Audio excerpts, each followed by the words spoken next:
nós temos aí, né? Vamos começar. Sejam todos muito bem-vindos à videoaula de História. Que também, assim também como vocês, sejam todos muito bem-vindos ao nosso segundo semestre. Que nós tenhamos um semestre de muita aprendizagem, que de muitos estudos. E que vocês, como estão, alunos, espero que vocês estejam bem e fiquem bem. E mantenham os cuidados. Os cuidados, né? Porque a pandemia, infelizmente, não terminou.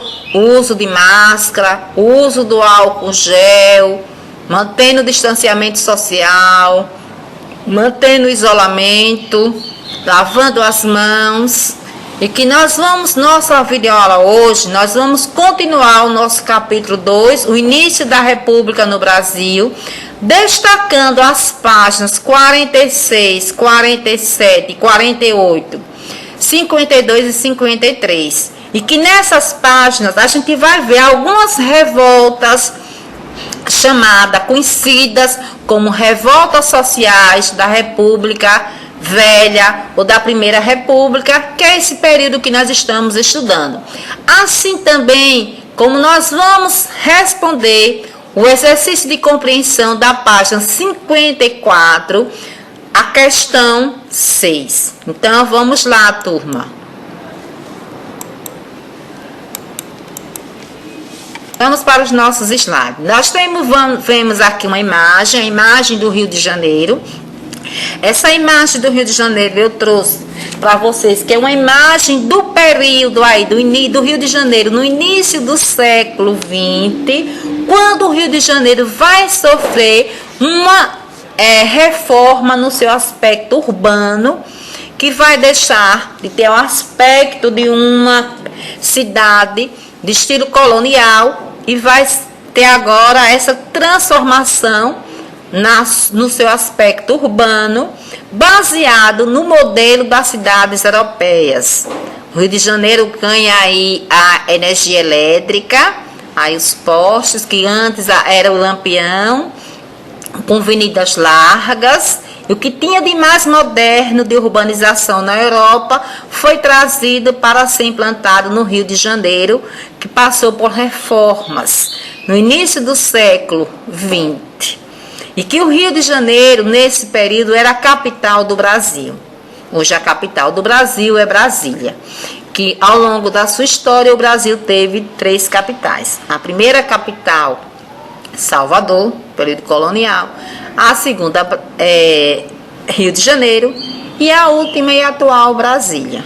Vamos lá. Então, nesse período aí, na passagem do século XIX para o século XX, a cidade do Rio de Janeiro ainda tinha características urbanas na época colonial, apesar da riqueza proporcionada pela cafeicultura e pelas fábricas.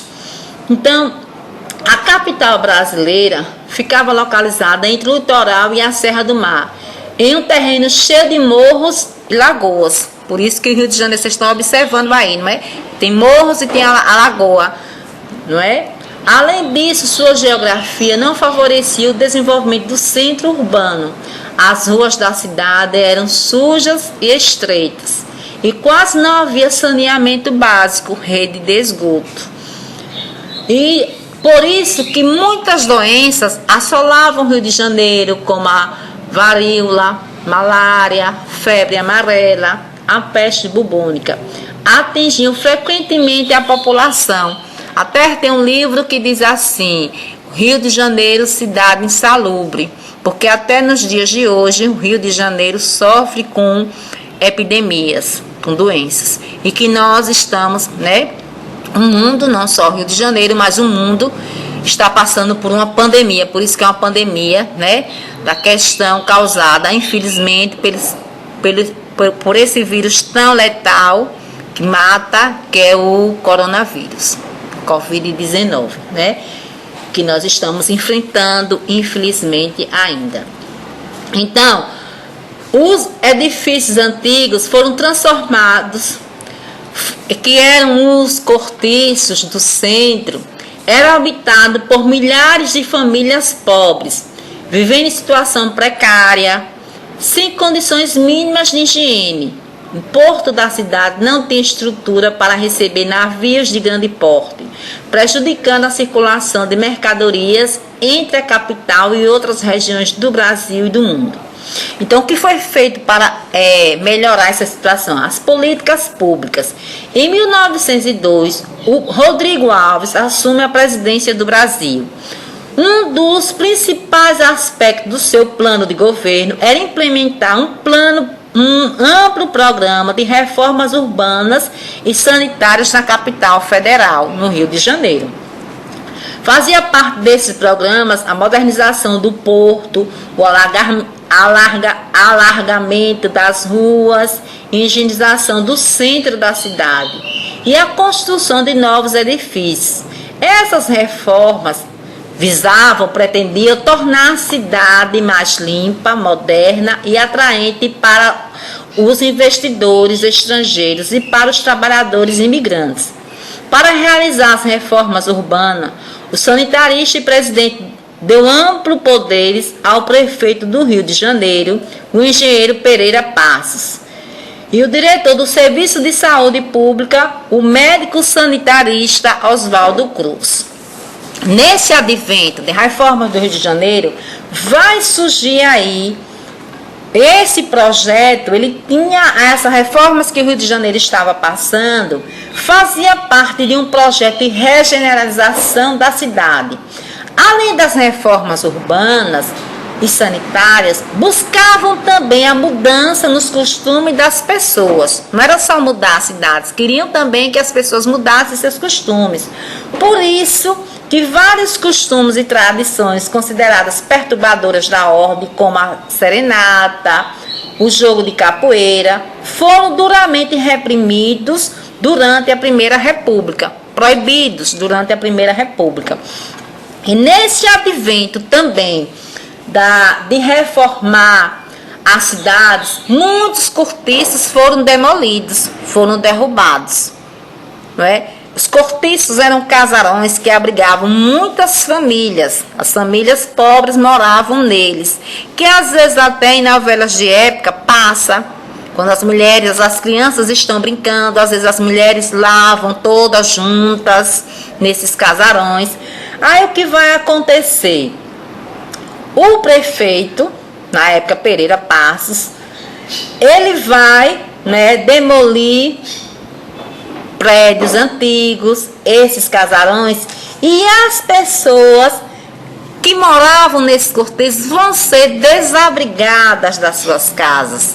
Elas vão ser expulsas das suas casas, ficam sem ter onde morar. E elas não foram indenizadas. E esse processo de expulsar as pessoas desses cortiços, desses casarões, e sem dar a indenização a elas, ficou conhecido como bota abaixo.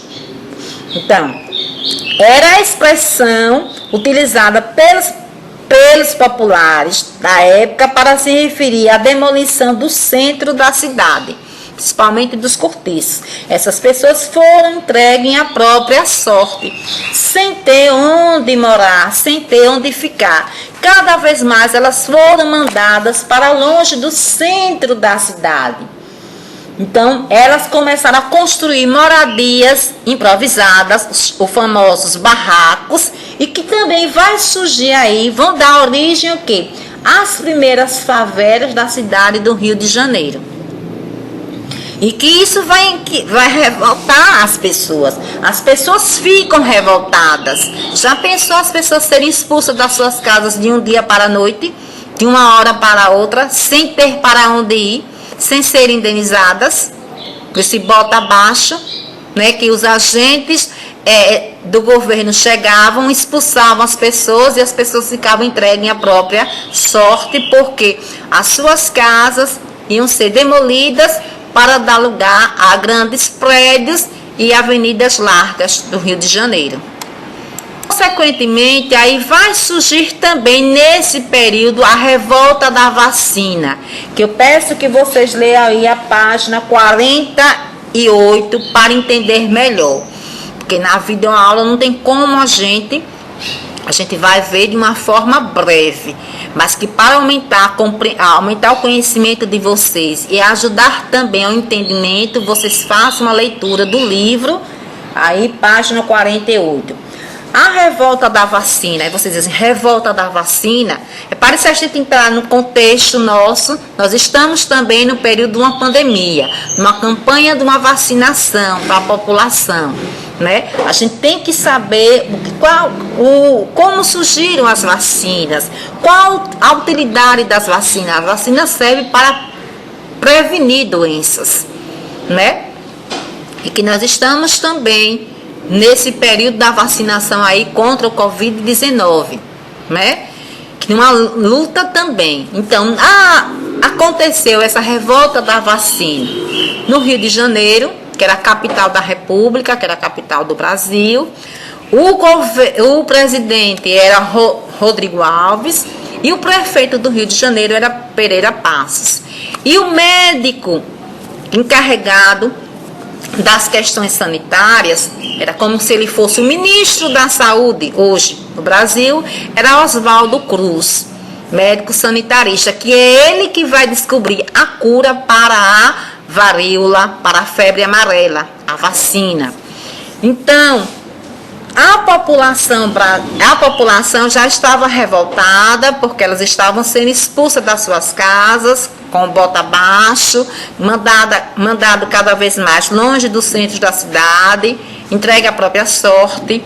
E com o advento da descoberta da cura da varíola, a vacina contra a varíola, o governo brasileiro ele vai baixar uma lei tornando a vacina obrigatória, sem uma campanha educativa para esclarecer as pessoas da importância de se vacinarem, a eficácia da vacina.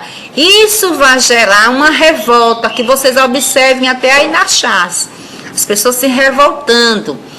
Então, a vacinação forçada, obrigada da população pelas brigadas sanitárias. Brigadas sanitárias era como se fossem assim, os agentes de saúde hoje, que elas iam na casa das pessoas, mas o governo da época não fez uma campanha educativa, né, para apresentar essa brigada sanitária, esses agentes que estavam que iam fazer nas casas das pessoas. E só foi baixar a obrigatoriedade da vacina e sem dar à população brasileira uma informação, uma campanha informativa do que estava acontecendo. Isso vai causar o quê? Uma revolta entre as pessoas. Então, o governo, a consequência aí dessa revolta, foram 30 mortos, 110 feridos e 461 deportados para o Acre, que era uma prisão que o governo federal tinha no Acre, e a extinção da varíola no Rio de Janeiro. Uma coisa boa que essa doença foi extinta, né? Então aí nós vamos ver aqui no livro, tem assim, ó, o médico sanitarista Oswaldo Cruz foi encarregado de conduzir as reformas sanitárias no Rio de Janeiro, com o objetivo de sanear a cidade. Dedicou-se inicialmente a combater doenças como a febre amarela e a peste bubônica, eliminando mosquitos e ratos.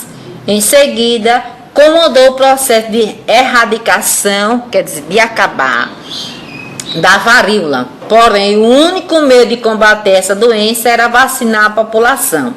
Na época, membros de oposição ao governo propagaram informações infundadas que questionavam a eficácia da vacina, que se vocês olharem bem e fizerem dentro do contexto, na atualidade não é diferente. Muitas pessoas, elas tentam também, elas trazem informações infundadas sobre a eficácia das vacinas contra o Covid.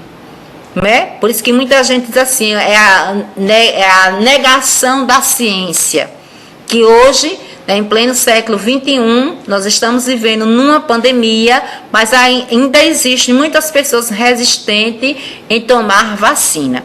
Mas vacina salva vidas, né? Desde que o mundo é mundo, desde que o homem começou a usar ciência também nessa questão da saúde, né? Aí nós temos aí, na época, a população que já estava cansada das medidas autoritárias, com bota abaixo, revoltadas do governo, iniciou então uma grande revolta. Durante uma semana, a população levantou barricadas nas ruas, degradou edifícios e saqueou lojas. Nos confrontos com a polícia, houve grande número de mortos e feridos. Após a revolta, a vacina deixou de ser obrigatória e tornou-se voluntária. Eu chamo também a atenção de vocês, que vocês podem ler no livro didático aí de vocês, na página 46, que traz assim, como surgiram as vacinas. Que é interessante também que vocês façam aí a leitura. Vamos lá. Aí nós temos aí a definição: a revolta da vacina foi uma revolta, uma rebelião popular que foi feita pela população contra a vacina anti-varíola, ocorrida no Rio de Janeiro em novembro de 1904. A reação da obrigatoriedade da vacinação contra a varíola, que eu já expliquei, o governo não fez uma campanha educativa de comunicar às pessoas a importância de se vacinarem, a eficácia da vacina, o quanto a vacina salva a vida. O povo já estava revoltado com o bota abaixo e com a obrigatoriedade da vacina sem uma campanha educativa. Foi a gota d'água para que surgisse a revolta da vacina. Sem a campanha de esclarecimento da população por parte do governo, reurbanização, que eu já expliquei, o bota abaixo no Rio de Janeiro, a demolição dos cortiços, com o desalojamento das pessoas pobres, obrigados a viver nos morros e na periferia, cada vez mais afastados do centro da cidade, oposição ao governo, né, florianistas, imprensa, que questionava o quê? A eficácia da vacina, que havia muitas informações desencontradas, que nos nossos dias também tem muitas informações desencontradas sobre a eficácia das vacinas aí contra o Covid. O custo de vida também, a vida cara. O governo não trouxe políticas públicas para a questão de gerar empregos, melhorar a economia e o desemprego. Tudo isso aí junto vai fazer com que acontecesse a revolta da vacina, como ficou conhecida no Rio de Janeiro. Nós vamos ver também um outro movimento social, uma outra revolta social na República Velha, ou na Primeira República, ou no início da República no Brasil, que é a Guerra de Canudos. A Guerra de Canudos, ela surge aqui no Nordeste brasileiro, no sertão da Bahia, numa região de Canudos, e que vai surgir um arraial, um povoado, que vai ser chamado de Belo Monte. Então, a Guerra de Canudos foi um confronto entre um movimento popular de fundo sócio-religioso e o Exército da República. Esse fundo sócio-religioso, porque traz questões sociais, junto também com questões da religião. E que vai ter também a Guerra de Canudos, vai ser um movimento também de caráter missiânico, o missianismo. O que foi isso, o missianismo? Missianismo era um movimento no qual se tornou bastante... O missianismo era um movimento baseado na esperança de que um líder capaz de livrar o sertanejo dos seus sofrimentos apareceria e acabaria com as desigualdades vigentes, instaurando assim a justiça e a felicidade da comunidade. Esse líder, no caso do Canudos, vai ser quem? Antônio Conselheiro. Antônio Conselheiro, que vai ser o líder da revolta de Canudos. ele vai percorrer o sertão nordestino brasileiro. Conselheiro reuniu um grande número de seguidores. Em 1893, eles organizaram uma sociedade comunitária, na qual as leis seriam baseadas nas palavras da Bíblia, e todas as pessoas trabalhariam cooperando entre si. Para isso, estabeleceram uma região chamada Canudos, no norte da Bahia. Lá fundaram um arraial, um povoado, a que chamaram Belo Monte. Os habitantes deste arraial plantavam feijão, milho, cana-de-açúcar, mandioca e criavam aves e cabritos. Produziam para a sua subsistência, para a sua sobrevivência, e vendia o excedente, vendia o que sobrava nas cidades próximas para comprar armas e madeira. Antônio Conselheiro exercia a função de administrador geral da comunidade, o líder, né? Apenas 3 anos após sua fundação, Canudos, o arraial, já contava com cerca de 10.000 habitantes. A quantidade de famílias que estavam se mudando para Canudos começou a incomodar os poderosos da região, os coronéis, os latifundiários, quer dizer, os coronéis, os grandes proprietários de terra, mas para si próprio. Negociavam diretamente com comerciantes, sem pagar impostos. Aprendiam a doutrina cristã de maneira como o conselheiro ensinava. E como não pretendiam a igreja, e criticavam o governo principalmente por causa da cobrança dos impostos. Por isso, nessa crítica ao governo de pagar impostos, os moradores de Canudos, os sertanejos que moravam em Canudos, eles foram acusados de serem o quê? Fanáticos e monarquistas, que eles estavam apoiando uma monarquia. Mas nos seus sermões, né, nas suas pregações, Antônio Conselheiro também denunciava a exclusão do sertanejo pelo governo da época, pelo governo republicano, e que ele também questionava que nos primeiros anos da República, esse novo sistema de governo não trouxe melhoria na vida dessas pessoas. Nesse período aí, uma grande seca assolou o sertão nordestino, e esses sertanejos ficaram cada vez mais em dificuldades de sobreviver. Eram excluídos por esse novo sistema, que o governo republicano, nesse primeiro momento, não fez políticas públicas para melhorar a vida dessas pessoas, e eles eram explorados também pelos grandes coronéis, que muitos desses sertanejos perderam suas terras pelos coronéis. E eles foram para Canudos em busca de uma vida melhor. Por isso que Antônio Conselheiro ele era contra que essas pessoas pagassem os impostos ao novo regime de governo. Por isso que foram também acusados de serem monarquistas, antirrepublicanos, contra a república. E quanto mais os sertanejos iam para Canudos, mais os coronéis começaram a se incomodar. Começaram a se incomodar por quê? Porque eles estavam perdendo pessoas para trabalhar nas suas terras. Isso começou a incomodar. Então, os fatores, né?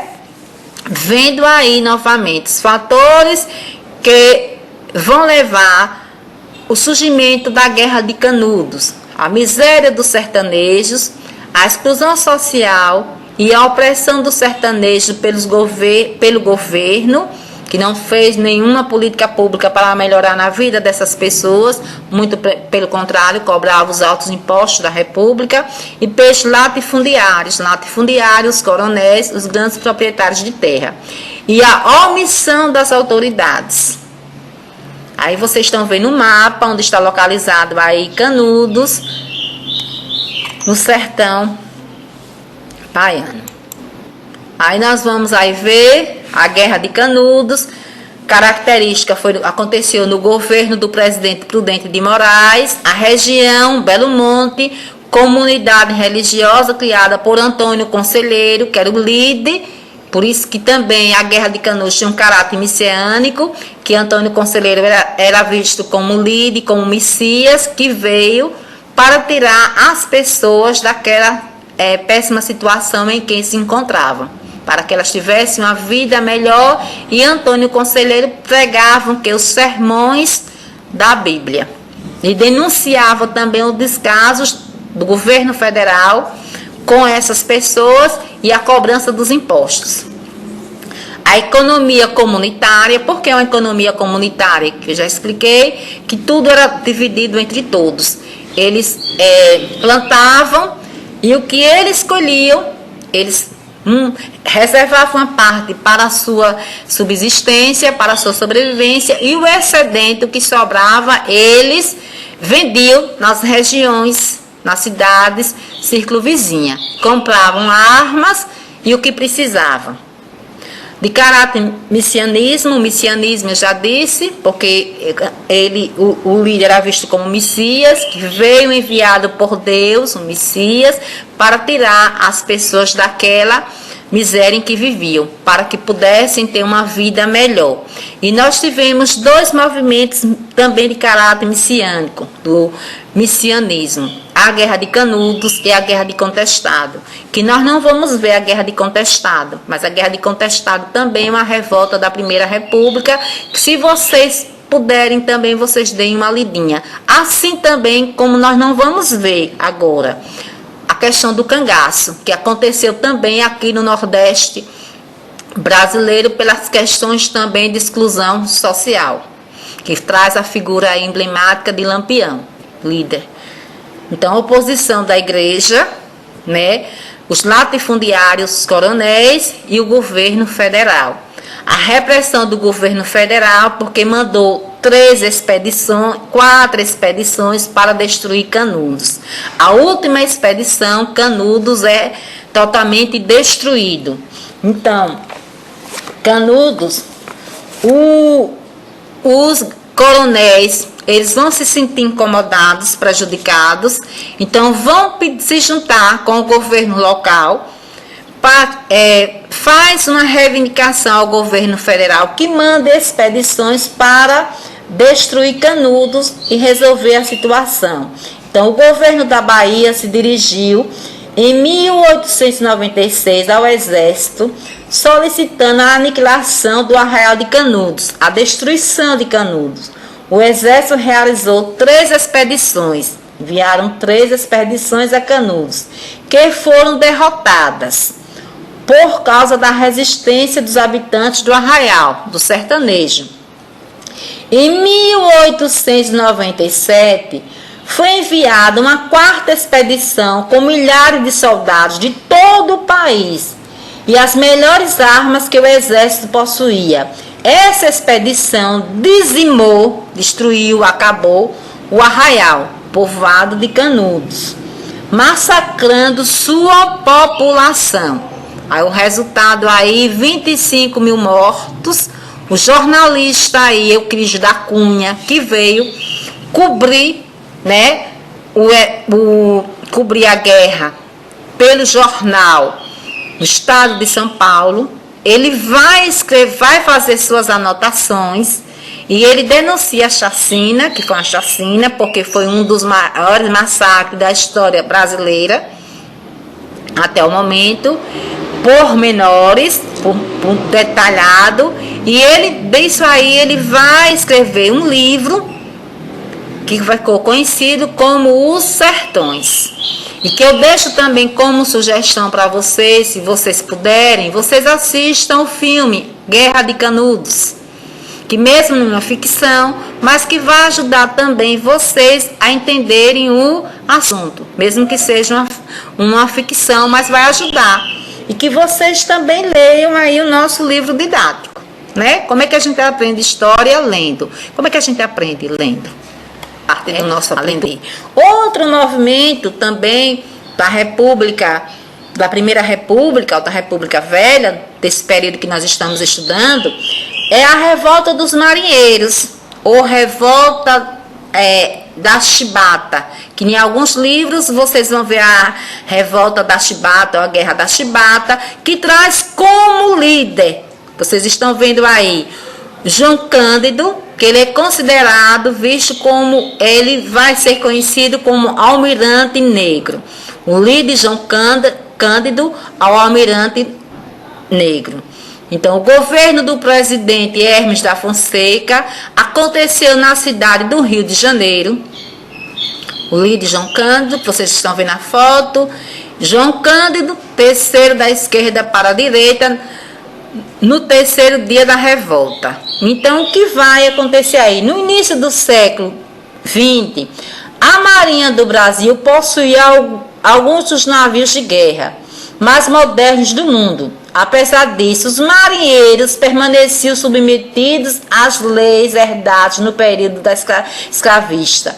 Uma das leis mais ultrajantes era que permitia chibatadas como punição aos marinheiros, o que gerava um grande descontentamento entre eles, em sua maioria descendentes de africanos.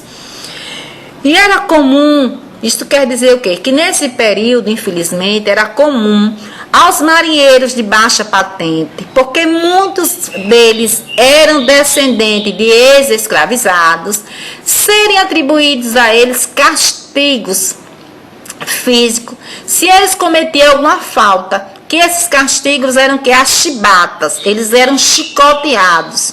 Por isso também que essa revolta é conhecida como a Guerra da Chibata.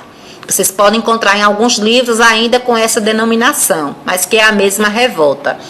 E que essa insatisfação vai fazer com que esses marinheiros se revoltassem e fizessem esse levante, essa revolta.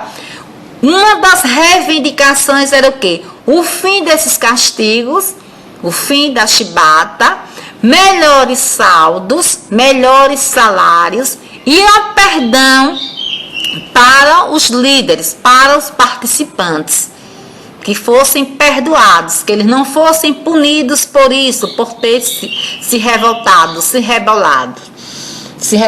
Então, essa insatisfação crescente motivou um grupo de marinheiros a articular um movimento que ficou conhecido como Revolta da Chibata. Em 22 de novembro de 1910, o marinheiro João Cândido liderou mais de 2.000 colegas que assumiu o controle de 4 navios ancorados no Rio de Janeiro. Por rádio, os revoltosos enviaram para as autoridades suas exigências: fim dos castigos corporais, aumento dos salários e melhoria nas condições de trabalho. Para pressionar o governo, João Cândido comandou as tripulações dos navios em manobras no litoral, chegando a disparar alguns tiros de canhões. Diante da ameaça contra a capital, o governo federal decidiu atender às reivindicações dos marinheiros, que se entregaram em 26 de novembro de 1910. Só que os castigos corporais foram abolidos, acabados. Mas dias depois, a Marinha prendeu alguns marinheiros, incluindo João Cândido, que foi expulso da Marinha e permaneceu preso até 1912.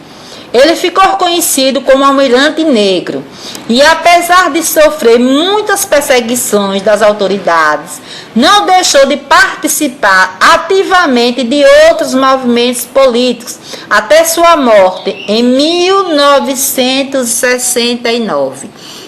Então, o governo anuncia o fim dos castigos físicos na Marinha. Inicialmente, o governo anuncia anistia, quer dizer, o perdão aos revoltosos, mas depois desrespeita a anistia, o perdão, prendendo e deportando os envolvidos da revolta da Chibata. João Cândido é internado em um manicômio, um hospital para doentes mentais. E vocês leiam mais aí na página 53. Agora nós vamos, turma, para o nosso exercício de compreensão da página 54. Tem assim, questão 6. Sobre as reformas urbanas e sanitárias na cidade do Rio de Janeiro, responda. A. Quais eram as características da cidade antes da reforma? B. Por que os governantes promoveram essas reformas? C. O que foi o bota abaixo? D. Como a população carioca reagiu às medidas sanitárias do governo? Explica os motivos dessa reação. Aí nós vamos ver aqui a letra A. Quais eram as características da cidade antes da reforma? A cidade tinha característica de quê? De uma cidade colonial.